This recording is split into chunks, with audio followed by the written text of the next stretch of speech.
Welcome back to Graspable AI. In this video, pretty short video, I'm going to talk about risks with AI friends beyond loneliness. We discussed loneliness a bit and social isolation in the previous video, but there are some other risks with AI friends that we're going to talk about here.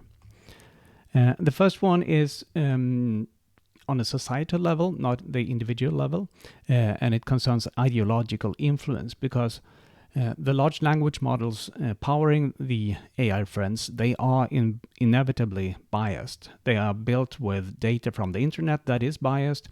It is then fine-tuned and refined. The models are refined to fit certain values and respect certain values that are selected by people.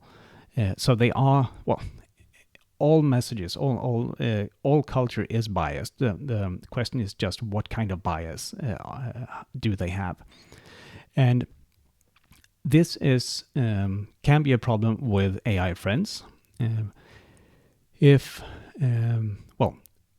we as people, humans, are surprisingly resistant to facts and research. But we are kind of easily persuaded or affected by what our friends think and people we trust think. And that means when we become friends with an AI, it means we will, in some cases or in some ways, inherit the values from that large language model. And that is a bit troubling. You might argue that this is no different, well, not much different from watching movies from Hollywood or Bollywood, but there are also some, I would argue, some differences when it comes to so close that you do with friendships. And a particular thing with this is that AI friends are actually a vector for ideological influence that could be deliberate. It's possible to use these AI friends, a large-scale AI friend provider could use them to influence people.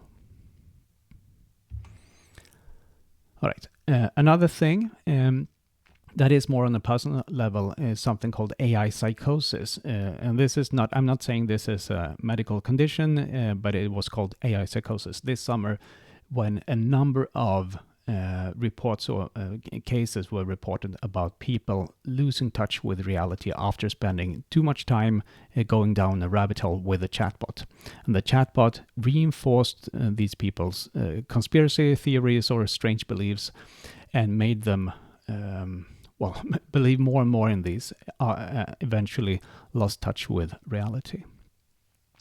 As far as I can tell, all these reported cases concern people with prior issues with mental health. And that might be a good or bad thing depending on how you see it. It means it's kind of limited to a particular group of people, but it also vulnerable people.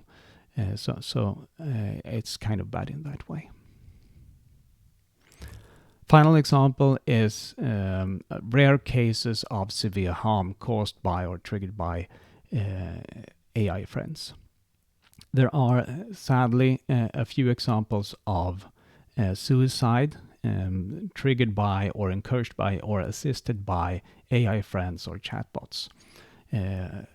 Very sad. There are some, at least one case reported on psychological abuse by an AI boyfriend, and there is also a case of a boy that was encouraged to perform self-harm and do violence against his parents. I think it was shooting them, more than just mild violence. And this is uncommon, but it is severe enough that we should be aware of it. All right.